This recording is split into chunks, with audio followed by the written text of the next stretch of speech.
নমস্কার, আমি বিদ্যুৎ চন্দ্র এবং আপনাদের প্রিয় চ্যানেল অঙ্ক জ্যোতিষে আপনাদের সকলকে স্বাগত জানাই।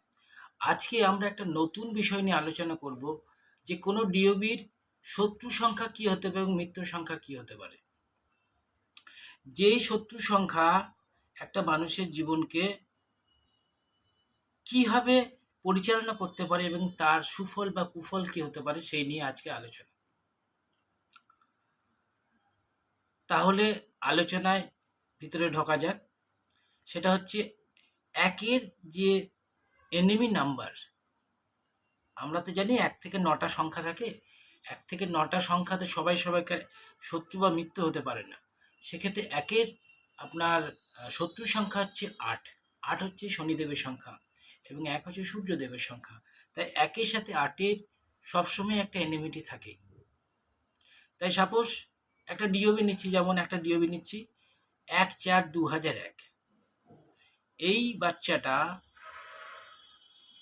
যদি আমরা অ্যানালিসিস করি ডিওবি, সেখানে আমরা দেখতে পাচ্ছি তার ড্রাইভার নাম্বার হচ্ছে 1 এবং টোটাল যোগ করে যে সংখ্যা আসে সেটাকে বলে ডেস্টিনি নাম্বার। যোগ করে আসছে 8। তাই 1-8 combination is not the good combination. তাই বাচ্চার জন্ম থেকে শুরু করে এডুকেশন লাইফ, হায়ার এডুকেশন, পড়াশোনা, তারপর তার কেরিয়ার, দাম্পত্য লাইফ, সব জায়গায় কিন্তু মিলেমিশে প্রবলেমেটিক সিচুয়েশন থাকবে 1-এর যদি কম্বিনেশন থাকে। তাহলে আমরা ডেস্টিনি নাম্বার এবং সাইকিক নাম্বার আমরা বুঝে গেলাম যে কী করে বের করতে হয়। যে তারিখে জন্ম হয় সেটা হচ্ছে আপনার সাইকিক নাম্বার বা ড্রাইভার নাম্বার, এবং টোটাল নাম্বার যে যোগ করে যেটা আসে সেটা হচ্ছে ডেস্টিনি নাম্বার। ডেস্টিনি নাম্বার একটা মানুষের জীবনকে, সে বাচ্চার থেকে শুরু করে একদম জীবনের শেষ অন্তিম মুহূর্ত পর্যন্ত গোটাটাকে কিন্তু কন্ট্রোল করা হচ্ছে ডেস্টিনি নাম্বার, এবং তার জীবনের যে কোনো পার্সোনালিটিকে সমস্ত কন্ট্রোল করে সেটা হচ্ছে সাইকিক নাম্বার, যেটাকে বলে ড্রাইভার নাম্বার। দুটোই ইম্পর্টেন্ট, মোস্ট ইম্পর্টেন্ট হচ্ছে ডেস্টিনি নাম্বার। তেমনি ন্যাচারালি অন্য দিক থেকে যখন যায় 2, 3, 4 করে বলে যাচ্ছি, সেখানে 2 সংখ্যা অর্থাৎ চন্দ্রমা, যেটা আমরাকে বলি চন্দ্র, তার যে আপনার এনিমি নাম্বার সেটা হচ্ছে 4, 6, 8, 9। যদি কারো ডিওবির 2 তারিখে জন্ম হয় এবং 4, 6, 8, 9 যদি তার ডেস্টিনি নাম্বার হয়, সেক্ষেত্রে নানা রকম প্রবলেম কিন্তু তৈরি হবে। নাম্বার 3, তার ডেস্টিনি নাম্বার হচ্ছে তার নাম্বার 3, তার শত্রু সংখ্যা হচ্ছে অনলি 6। শুক্রের নাম্বার হচ্ছে 6 এবং বৃহস্পতির নাম্বার হচ্ছে 3। 3 and 6 এর কম্বিনেশন পড়াশোনার দিক থেকে হয়তো অনেকটাই ভালো দেবে, কেরিয়ারের দিক থেকে অনেকটাই ভালো দেবে, কিন্তু দেখা যাবে যে যখন কর্মজীবনে প্রবেশ করবে তখন কিন্তু নানা রকম কমপ্লিকেশনস আসবে এবং ম্যারেজ লাইফে নানা রকম কমপ্লিকেশনস আসার কথা যে 3-6 এর কম্বিনেশন থাকে। তার মধ্যে বিদ্যা, শিক্ষা, আচার, বিহার, বিচরণ সমস্ত কিছু ঠিক থাকবে, কিন্তু কোনো একটা জায়গায় একটা প্রবলেম তৈরি করবে। হয়তো ভালো এডুকেশন হয়ে গেল, ভালো কেরিয়ার হয়ে গেল, কিন্তু দেখা গেল দাম্পত্য জীবনে নানা রকম কমপ্লিকেটরি কন্ডিশনের মধ্যে সে ঢুকে গেল। 3-6 এর কম্বিনেশন, তাহলে 3-এর আপনার শত্রু সংখ্যা হচ্ছে 6, তিনি 4 সংখ্যা হচ্ছে রাহুর সংখ্যা, তার এনিমি নাম্বার অর্থাৎ শত্রু সংখ্যা হচ্ছে 2, 4, 8, 9। যদি কারোর ডেস্টিনি নাম্বার সাইকিক নাম্বার যদি 4 হয়ে থাকে, ডেস্টিনি নাম্বার যদি 4 অথবা 8 অথবা 9 হয়, তাহলে কিন্তু প্রবলেম তৈরি হবে। এবার 5-এ আসি। 5-এর এনিমি নাম্বার কেউ নেই, 5-এর সবাই মিত্র। 5 হচ্ছে জানেন বুধের সংখ্যা, একদম মিডিলে থাকে, সে সবাইকার সাথে কিন্তু কোরিলেট করে। 5-এর কেউ কিন্তু শত্রু নেই, 5-এর সবাই মিত্র। যদি 5-5 কম্বিনেশন থাকে, ইজ এ গুড কম্বিনেশন। কোনো বাচ্চা যদি 5 তারিখে জন্ম হয়, তার ডেস্টিনি নাম্বার হচ্ছে 5, সে প্রচণ্ড মেধাবী হবে এবং তার কেরিয়ার হবে ভালো, এবং জীবনে যা কিছু প্রয়োজন আশা করা যায় জীবনে সমস্ত কিছু ফুলফিল হবে। হ্যাঁ, এটা তো ঠিকই যে জীবনে কিছু প্রবলেম আসবে, সেগুলো কিন্তু সাময়িক, কিন্তু 5-5 কম্বিনেশনে গুড কম্বিনেশন। তেমনি 6-এর শত্রু সংখ্যা হচ্ছে 3 and 9। যদি কারুর 6 তারিখে জন্ম হয় এবং টোটাল যোগ করে যে যোগফলটা আসে সেটা আমরা বলছি ডেস্টিনি নাম্বার। সেটা যদি সেটা যদি আপনার 3 এবং 9-এর মধ্যে থাকে, সেক্ষেত্রে কিন্তু প্রবলেম তৈরি হবে, অবশ্যই তৈরি হবে। যেই 6 তারিখে জন্ম হলো এবং দেখা গেল যে তার টোটাল যোগফল হচ্ছে 9, অর্থাৎ 6-9 combination. 6-9 combination is a bad combination. বিশেষ করে দাম্পত্য লাইফের ক্ষেত্রে 6-9 combination is not the good combination.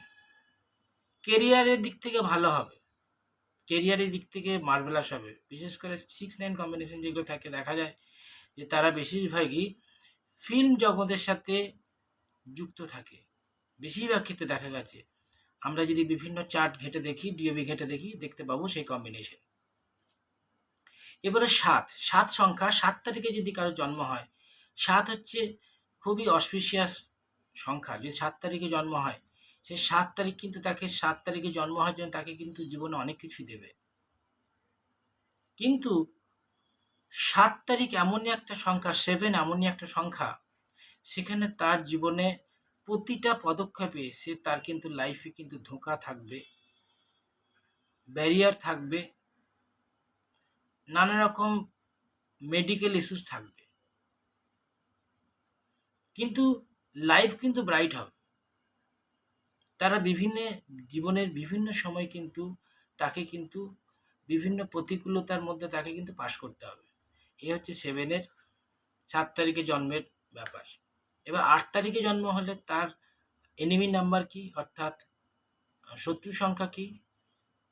8-এর শত্রু সংখ্যা হচ্ছে 2489। 2489 হচ্ছে আপনার 8-এর এনিমি সংখ্যা। তার সাথে 1ও যুক্ত হতে হবে, যেহেতু হচ্ছে 1-এর এনিমি নাম্বার হচ্ছে 8, তাহলে 12489 হচ্ছে 8-এর এনিমি সংখ্যা। তাহলে 8 তারিখ, 8 সংখ্যা খুবই ভালো, শনিদেবের সংখ্যা। তার মধ্যে থাকবে ইন্টেলিজেন্স থাকবে, তার মধ্যে চিন্তা ক্ষমতা, চিন্তা শক্তি অনেক ভালো থাকবে, তার মধ্যে থাকবে কি মানুষকে বোঝানোর ক্ষমতা, স্কিল থাকবে। কিন্তু যদি এনিমি সংখ্যা যদি ডেস্টিনির মধ্যে চলে আসে, তাহলে কিন্তু প্রবলেম তৈরি হবে। এরপর 9 হচ্ছে প্রচণ্ড এনার্জেটিক নাম্বার। আমরা জানি 9কে ডিনোট করা হয় মঙ্গলের সাথে। যদি 9 সংখ্যা কারো যদি জন্ম হয়ে থাকে, 9 এমনিতেই হচ্ছে আপনার এনার্জেটিক নাম্বার, খুব স্ট্রাগল করায় জীবনে যদি 9 তারিখে জন্ম হয়। এবং ডেস্টিনিও যদি আপনার যদি 9 তারিখ হয়, সেটা কিন্তু প্রবলেমেটিক হবে। তার 9-এর যে আপনার এনিমি নাম্বার, সেখানে হচ্ছে 24689 হচ্ছে 9-এর এনিমি নাম্বার। তার 9 তারিখ যদি জন্ম হয় এবং 2 তারিখ যদি তার ডেস্টিনি হয়, 2 সংখ্যা নির্দেশ করে আপনার চন্দ্রকে। সেক্ষেত্রে কিন্তু চন্দ্রের সাথে যে মঙ্গলের কম্বিনেশন, হয়তো ট্র্যাডিশনালে ভালো, ট্র্যাডিশনাল অ্যাস্ট্রোলজিতে হয়তো দেখতে পাবেন ভালো, কিন্তু নিউমেরোলজিতে যখন 9-2-এর কম্বিনেশন আসবে, আপনার 9-8-এর কম্বিনেশন আসবে, সেটা কিন্তু irrational combination. This combination is not good for anyone's career. ঠিক আছে, আজকে যে আলোচনা করলাম, সে আলোচনা থেকে অনেক কিছু হয়তো উঠে আসবে। আপনাদের হয়তো নিজেদের ডেট অফ বার্থ যখন দেখবেন, আপনারা নিজেরা বুঝতে পারবেন অ্যাস্ট্রোলজার কাছে যাওয়ার আগে যে আমার পজিটিভ সাইড এবং নেগেটিভ সাইড কি আছে, সেটা কিন্তু আপনি অনেকটা অনুধাবন করতে পারবেন। তাই এই ভিডিও যদি ভালো লাগে, নিত্য নতুন ভিডিও পেতে চ্যানেলটিকে অবশ্যই সাবস্ক্রাইব করবেন এবং শেয়ার করবেন এবং লাইক করতে ভুলবেন না। Thank you very much.